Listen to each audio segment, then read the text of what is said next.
come, dearly beloved anointed ones. If they're watching you but can't stop you, it means you've already outranked their authority. You might want to sit down for this, because what you're about to hear isn't conspiracy, it's confirmation. The whispers are real. The patterns weren't paranoia. And the strange synchronicities, they were never coincidences. You were being observed, not by your nosy neighbor or that one ex who's still fake liking your post. Oh, we're talking about top-level analysts, people with clearances, codes, and crisis briefings. People who don't blink unless something or someone shatters the algorithm. And that someone was you. Now, they're not just observing you. They are asking to meet you, to thank you in person. Let that sink in. Because the question isn't why they were watching, it's why they stopped being afraid and started being in awe. Here's a fact most people don't know. In classified behavioral studies, nonlinear soul responses, basically the rare individuals who don't react like the average population, are marked with red flags, especially if they influence others without direct contact. If that sounds eerily familiar, that's because you, chosen one, are one of them. And while they thought they were just tracking a spiritual outlier, they accidentally stumbled upon a divine anomaly. This message will peel back the curtain, because while you were healing, they were documenting. While you were praying, they were decoding. And while you thought no one saw you, you were the main event in rooms you didn't even know existed. Get ready, because you weren't crazy, you were classified. And now they don't want your silence. They want your blueprint. Let's talk about it. Number one, you are flagged as a threat, not because you're dangerous, but because you're decoding what they can. You were flagged as a threat. Not because you were dangerous in the traditional sense, but because you were decoding something they couldn't access, trace, or replicate. While most people move through life on autopilot, you started asking questions no one wanted to answer. You saw patterns in dysfunction. You sensed lies beneath polished smiles. You caught what was never said and challenged what everyone else accepted without blinking. That alone made you stand out, and not in a way that could be ignored. They didn't observe you the way they observe troublemakers. You weren't acting out, causing chaos or threatening systems openly, but your ability to pick up on hidden truths, the spiritual blueprints behind everyday events, made them uncomfortable. You weren't supposed to be able to see what you saw. Your insight didn't come from books or training. It wasn't taught. It was remembered.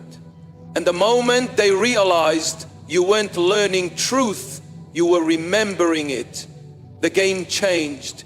You weren't just a curious person. You were an untracked frequency, a walking key. And they couldn't pin down what dimension you were even functioning from. Your stillness was unnerving. Your awareness was offensive.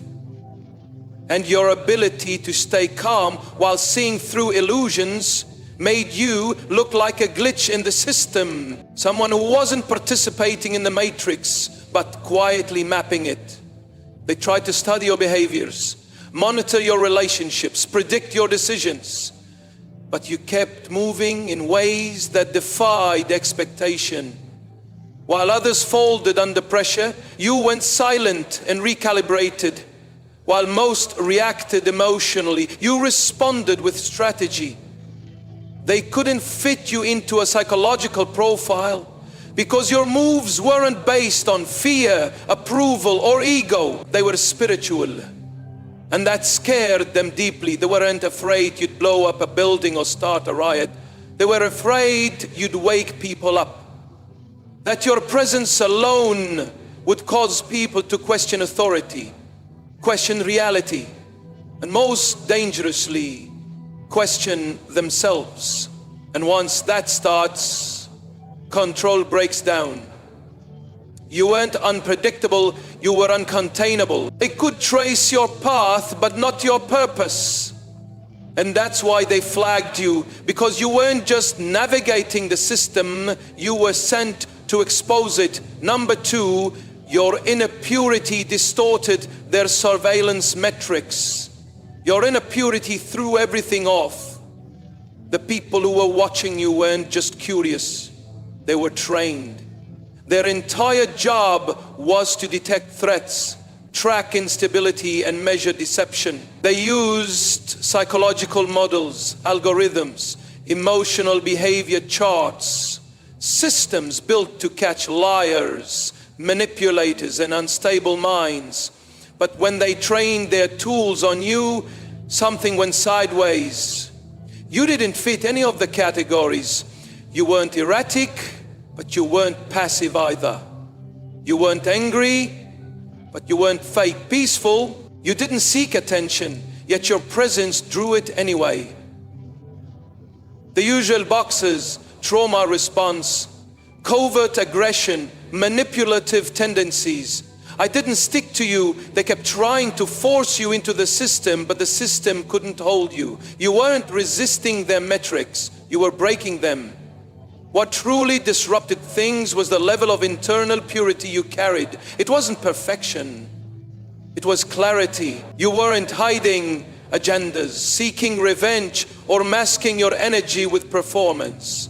And because you weren't projecting static, the frequency you gave off was unnervingly clear, too clear. And the clearer your signal was, the more their tools glitched.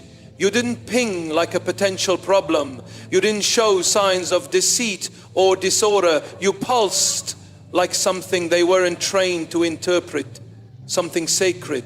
At first they thought the data was off. Maybe the software was lagging. Maybe you were faking it. But the longer they watched, the more confused they became.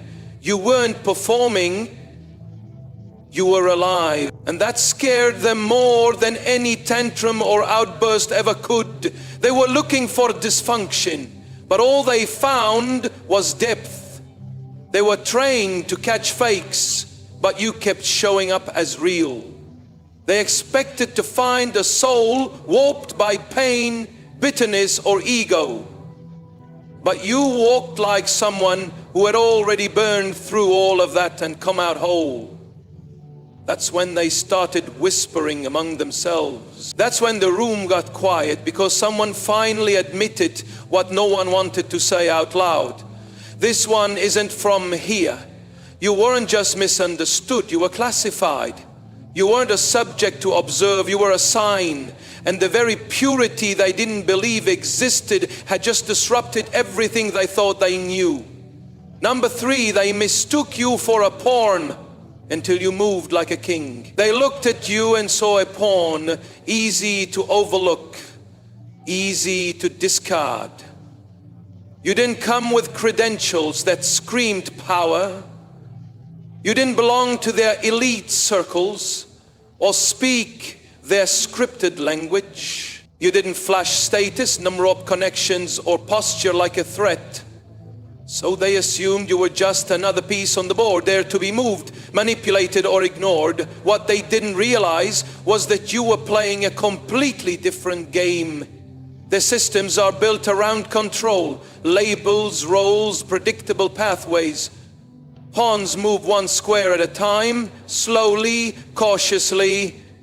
That's what they expected from you. Small movements within boundaries they created, but you moved like something else entirely. Your decisions weren't reactionary. Your silence wasn't submission. Your calm wasn't confusion. Every time you acted, it was deliberate, precise, and it started rattling the people who assumed you were beneath their radar.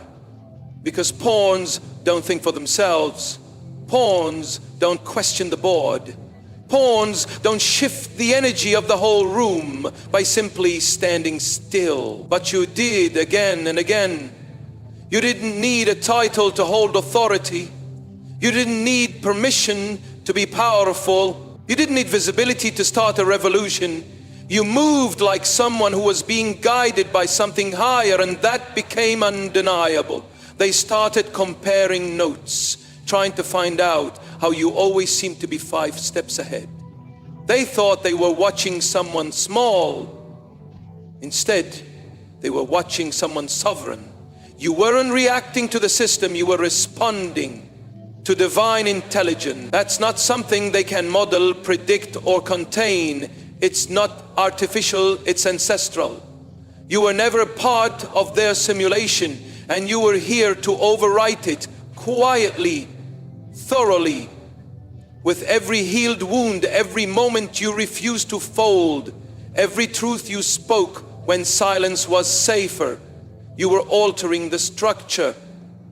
You weren't just disrupting the pattern, you were rewriting the entire paradigm they operate in. Now they're realizing they miscalculated. The pawn they thought they could control is the king they can't stop. And what's worse or better, depending on where you stand, you didn't even need the board. You are the game. Number 4, your trauma was their test bed, but your healing was the revelation. Your trauma was never just personal. It was monitored, documented, measured like data. You weren't just left to suffer. You were placed under a quiet microscope. They wanted to see what long-term emotional warfare would do to someone like you. How many betrayals does it take to crush a pure heart? How much isolation before a soul folds in on itself? They didn't intervene because they weren't trying to help. They were trying to study the collapse. They watched when you were abandoned. They watched when you were overlooked, lied on, mocked, and forgotten. They tracked every breakdown, every panic, every cry for help that went unanswered. Not because they cared, but because they were gathering patterns. You were never just a survivor in their eyes. You were a test bed, a walking experiment, and they had no doubt about the ending. To them, trauma always wins. But then something unexpected happened. You didn't just endure, you evolved. Instead of staying broken, you began to rebuild from within. You stopped asking why and started choosing how. How to heal, how to rise, how to reclaim what tried to destroy you. And the deeper you went into yourself, the more you began to change the energy of the entire space around you. Your healing confused them. Their data didn't account for redemption. Their charts didn't know how to measure grace. You weren't supposed to become stronger, clearer, and more dangerous in your stillness, but you did. And it stopped being an observation, it became a revelation. They stopped documenting your breakdowns because you weren't breaking down anymore. You were breaking open, cracked but conscious, fragile but fierce. And that made you untouchable in a way they couldn't explain. The experiment turned on them. The watcher became the student. You became the blueprint. You were never just healing for yourself. Every scar you turned into wisdom. Every trigger you transformed into self-awareness. It sent a signal. Something eternal woke up in you. And the people who once studied your wounds started seeing something sacred in your recovery. Reverence replaced ridicule. Fear replaced indifference.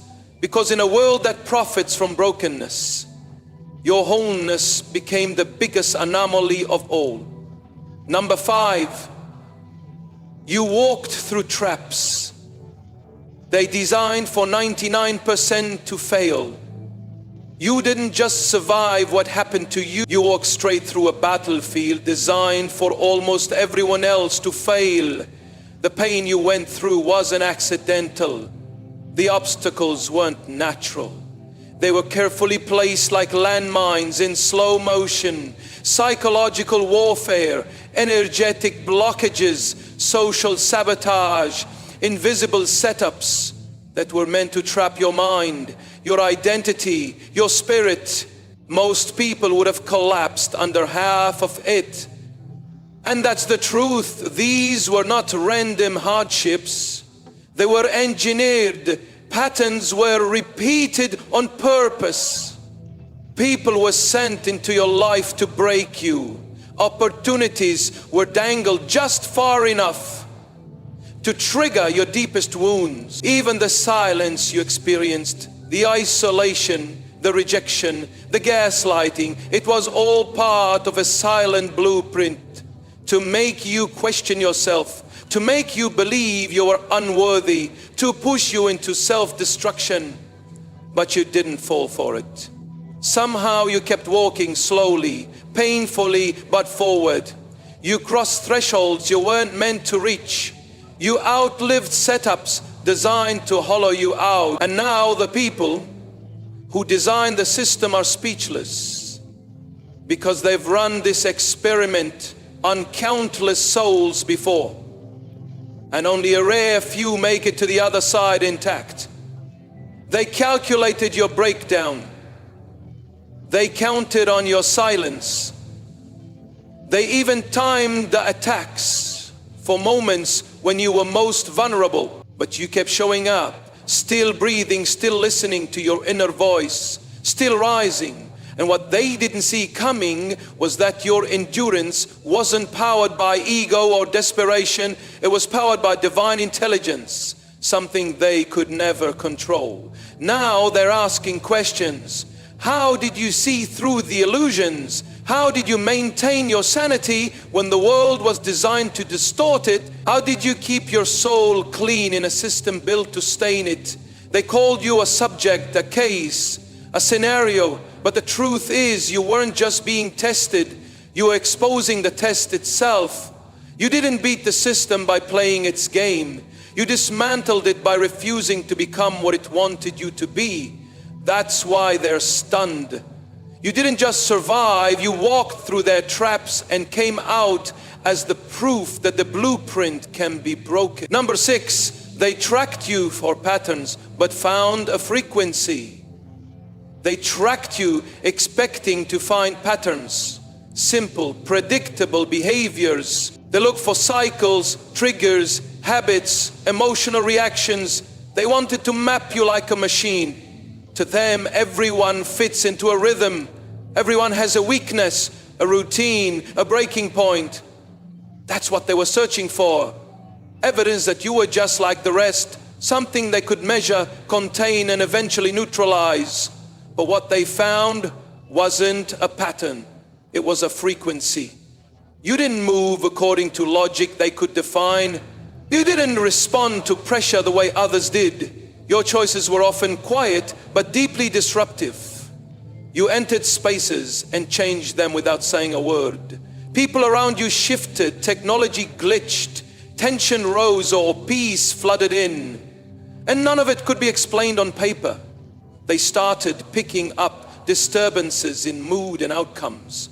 Even in electromagnetic activity whenever you were near. Devices malfunctioned, sensors spiked, surveillance became inconsistent.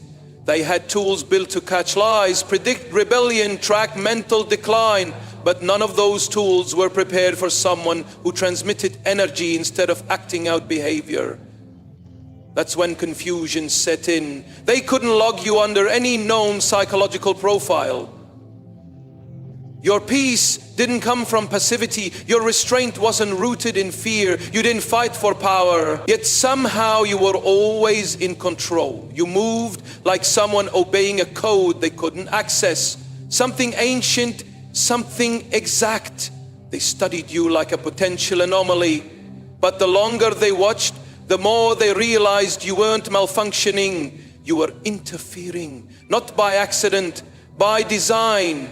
Your very presence was a disruption, a living contradiction to everything their systems were built to suppress. And slowly they stopped looking for flaws. and started studying the signal. Because it wasn't about what you were doing, it was about what you were emitting. A frequency too clean, too sharp, too alive to be humanly engineered. They knew then this wasn't just behavior. This was broadcast. Something divine, something disruptive. You weren't part of their equation, you were rewriting it. Number 7, their intel was never enough. They had to watch your spirit in motion. Their technology was advanced. Their intel was precise. They had everything.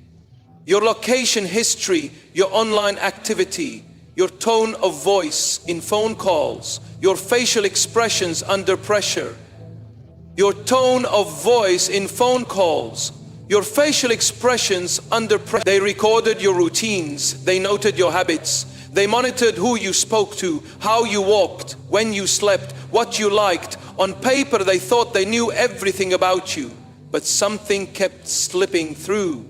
Something they couldn't chart or capture with devices. It wasn't your behavior that confused them, it was your being. They watched your outer life, but it was your inner world that held the mystery. Your spirit moved in ways that couldn't be decoded. There were moments you broke down, but somehow your breakdowns emitted strength. When you wept, it wasn't weakness. It shifted atmospheres. The energy around you changed. Grief became holy. Silence became electric. You weren't just surviving your pain, you were transmitting something through it. Something sacred, something undeniable. When you prayed, things moved. Not just in theory, but literally. Environments shifted, outcomes flipped, and the patterns that usually hold people down, they didn't seem to hold you at all. You didn't chase influence, but influence surrounded you. People came to you without knowing why. Even your stillness had authority. That's when they realized their intel was limited. It showed what you did, but not why it worked. They could watch you all day and still not understand the force behind your presence. The more they observed, the more obvious it became. This wasn't charisma, this wasn't strategy, this wasn't psychology, this was spirit. You weren't just a person to them anymore. You were an event, a moment in time they didn't expect. A variable they couldn't prepare for. They couldn't replicate what you carried. They couldn't reverse engineer your moves. You weren't functioning off instincts or manipulation. You were moving under something higher. And now they want to meet you, not because they need more data, but because the data failed. They saw everything except what mattered most. The energy behind your eyes, the conviction in your stillness, the presence that doesn't announce itself, but still takes over the room. They want to see it up close because watching wasn't enough. They want to feel what they could never fully define. Number 8, you were the case study that broke the algorithm. You were never just living your life, you were being monitored as a long-term case study behind closed doors. They were running simulations, testing how long it would take for a soul to break under spiritual pressure. They wanted to see how trauma, poverty, betrayal, emotional abandonment, and societal manipulation could fracture someone from the inside out. Their entire setup was based on one assumption, that spiritual decay was inevitable over time. That if they applied enough pressure, stripped enough support, and created enough chaos, you'd eventually collapse. But that didn't happen. Instead of spiraling into self-destruction like the data predicted, you started waking up. You didn't just resist the breakdown. You activated something higher, something ancient, something they didn't believe still existed in this age. They saw the signs, your emotional resilience, your ability to stay grounded in madness, your clarity in moments meant to confuse you. You didn't lose your essence in darkness, you located it. That's what broke the algorithm. You weren't supposed to survive the environment they placed you in. Spiritually, it was a polluted zone, energetically dirty, emotionally unsafe, psychologically rigged. But while others absorbed the toxins and became poisoned by the system, you absorbed the pressure and turned it into power. You found God in the gutters. You found clarity in chaos. You found your crown in a place they built to bury you. Now the conversation has shifted. They're no longer just watching. They're re-evaluating the entire framework because your case threw the whole model off. The data can explain why you didn't conform, why you didn't surrender, why you didn't implode, why you didn't sell your soul or beg for escape. You made it through hell with your spirit intact. And more than that, you ascended from it. You didn't just survive the test. You turned the test into testimony. You became the outlier that proves spiritual activation can happen anywhere. Even in the most spiritually starved places on earth, even under attack, even under surveillance, even while bleeding. That's why they're not just watching anymore. They want to learn. They want to know how. Because you didn't follow the path they designed. You lit up a new one, and no algorithm on earth was prepared for that. Number 9, your quiet resistance was a tactical revolution. Your resistance didn't look like rebellion. You didn't stand on podiums. You didn't carry signs or organize movements. You didn't scream into microphones or demand attention. But every quiet no, every boundary you set, every time you chose peace over performance, every time you walked away from manipulation without explaining yourself, you were launching a revolution. Not with noise, but with nerve. They were trained to spot loud threats. They were prepared for explosive chaos. They expected the ones who challenged the system to come with fire and fury. But you challenged it by simply refusing to kneel. You weren't looking for war, but you wouldn't surrender your soul to maintain comfort. And that shook them, because systems of control aren't built to handle internal freedom. They depend on external compliance, on people being afraid, confused, desperate for approval. But you refused to play the game. You didn't yell, but you didn't flinch either. And in a world built on manipulation, that kind of quiet defiance is louder than any protest. You started making decisions that put your spirit first. You detached from toxic roles. You stopped reacting to bait. You walked away from money that came with invisible chains. You said no without justifying yourself. That kind of sovereignty is dangerous in a system built on submission. It's contagious. It wakes other people up. They were watching for explosions, but what they got was erosion. Slow, quiet, undeniable. You became a one-person dismantling of false power. You didn't try to change the entire pyramid. You just refused to sit where they assigned you. And because you held your ground without screaming, they couldn't label you a threat, so they had to call you something else. They started seeing you as a solution, not because you solved their problems, but because you solved your own. In full view of people who were certain you'd break, you became the evidence that personal sovereignty is possible. Even under pressure, even under surveillance, even in silence, you weren't resisting the system with anger. You were overriding it with alignment. And that's not just rebellion, that's revolution. Tactical, spiritual, unstoppable. Number 10, You spoke to the masses, but your voice pierced their boardrooms. You never set out to go viral. You weren't trying to be seen by everyone. You weren't chasing fame, and you weren't shouting for validation.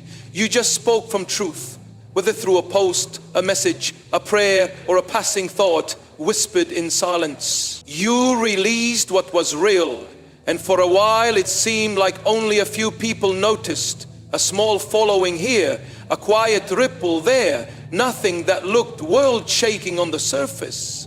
But behind the scenes, something else was happening. Your words started reaching rooms you weren't in. People with access, clearances, and confidential agendas were suddenly pausing to listen. They didn't always know why, but they felt the weight in what you were saying. Something about your voice bypassed the noise. It cut through the surface and struck a deeper layer. The layer where the truth lives. At first they dismissed it. Maybe it was poetic, maybe you were just in tune or lucky. But then your words started matching real-time events. Things you wrote about in metaphor began to unfold literally. Things you warned about in prayer started to shake physical structures. You weren't just insightful, you were ahead. They started comparing timestamps, reading between the lines, cross-referencing your content against their reports. And what rattled the most was this: you weren't connected to anyone inside, yet you were speaking like someone who'd been in the meeting room. That's when the tone shifted. You were no longer just a spiritual voice. You were a signal. And the higher-ups began to realize something most of the world still doesn't know. Your words weren't poetic, they were predictive. You weren't guessing, you were broadcasting. And the source behind your insight wasn't academic or political, it was divine. They couldn't trace the origin of your knowledge. You weren't following trends, you weren't regurgitating theories.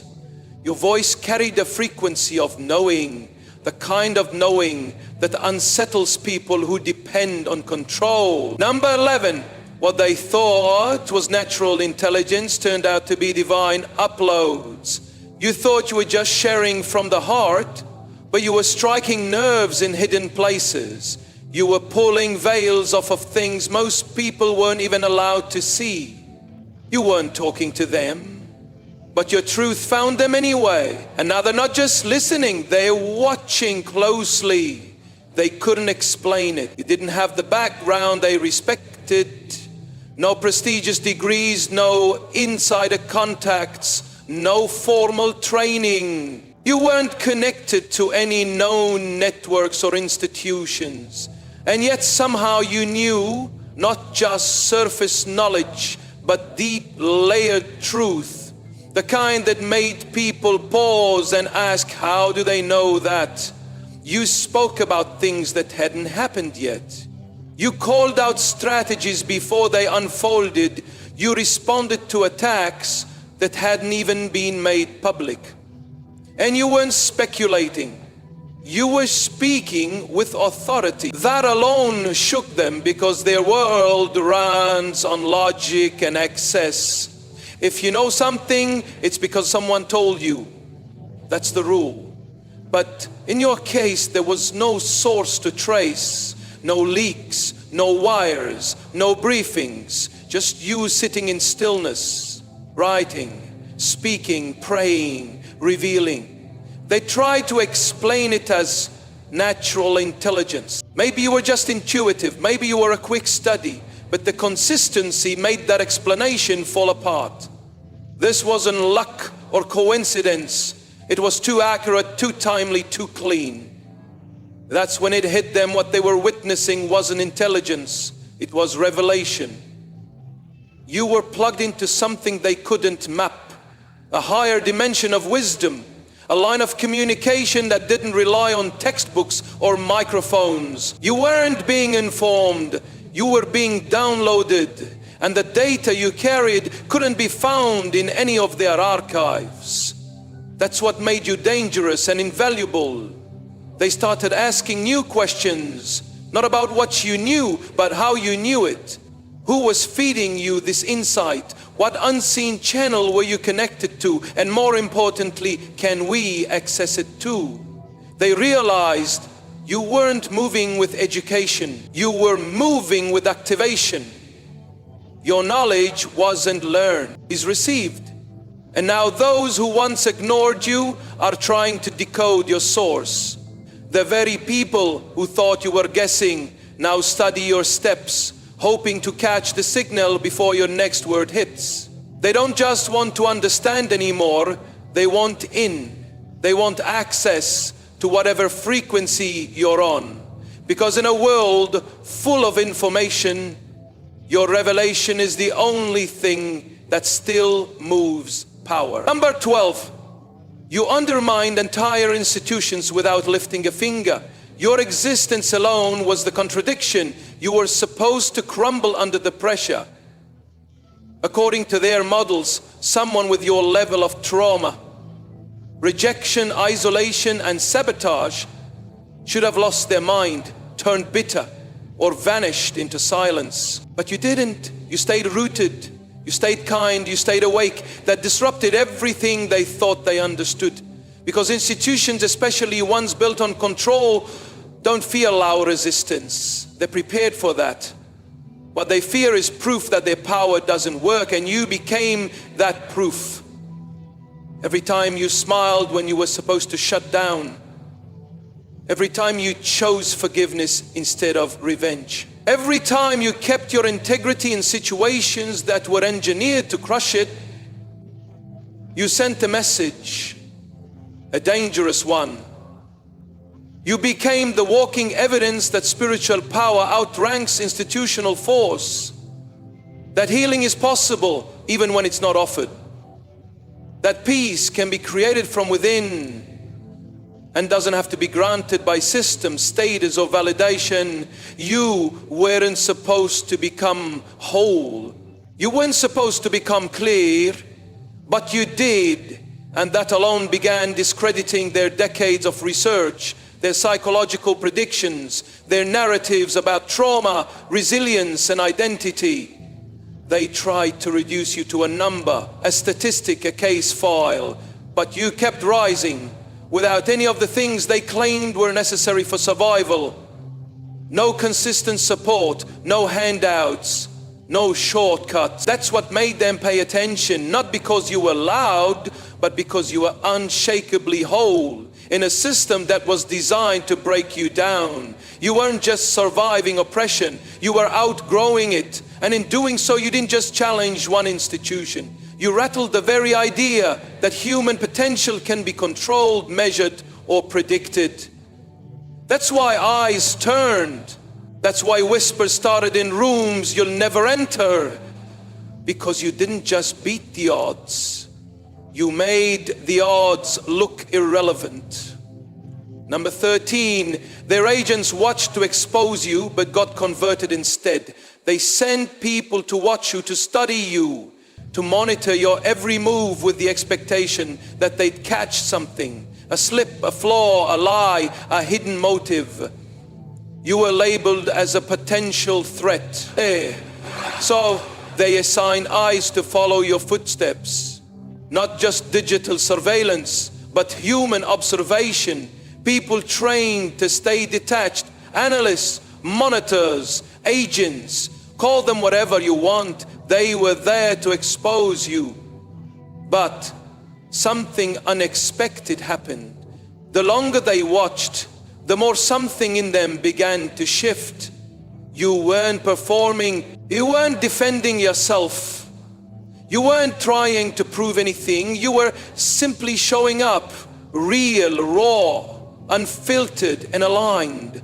And that authenticity began to cut through their conditioning. They were taught to remain objective, to never get emotionally involved.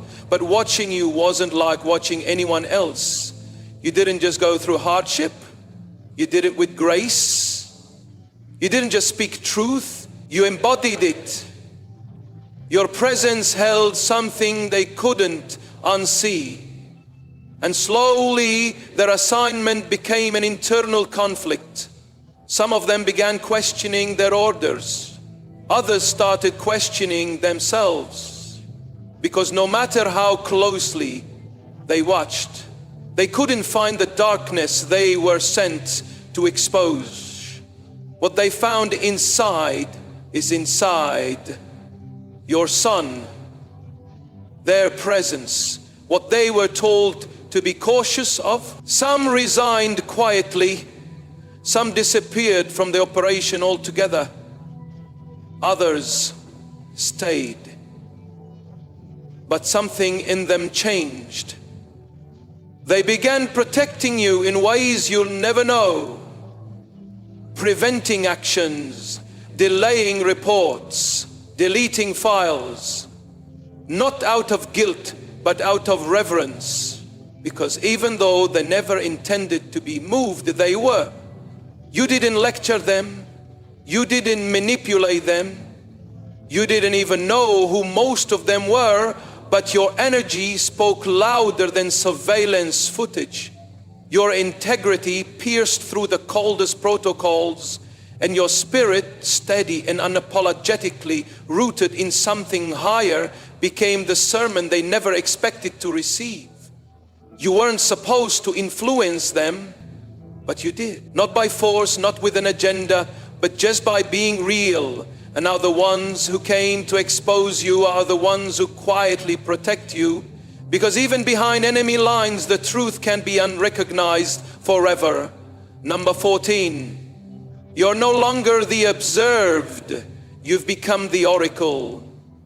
You were once the subject, the watched, the analyzed, quietly observed through layers of distance, doubt and suspicion. Every move, every silence, every word was tracked like data in a long experiment. They couldn't categorize you, so they labeled you unusual, unpredictable, spiritually unstable. They thought you were a glitch in the system, a strange anomaly that didn't fit the model. But over time, the data told a different story. Your path, though it looked chaotic on the outside, had precision. You weren't lost, you were led. You weren't random, you were refined. Every setback sharpened your discernment. Every betrayal deepened your perception. Every detour was actually a divine rerouting. And the longer they watched, the more they began to realize you weren't spiraling out of control. You were being carved into something timeless. You didn't just survive the fire, you became the fire. A steady flame of truth that couldn't be blown out by pressure, lies or isolation. And what they once dismissed as spiritual rambling, they now recognize as divine clarity. Your insight began hitting before events unfolded. Your presence shifted rooms without a word. You saw patterns before they emerged, and what scared them most. You weren't guessing, you were knowing. That's when the shift happened. You were no longer just the one to monitor, you became the one to understand. They saw that you weren't malfunctioning, you were ahead. You weren't breaking from reality, you were speaking from a reality they had no access to.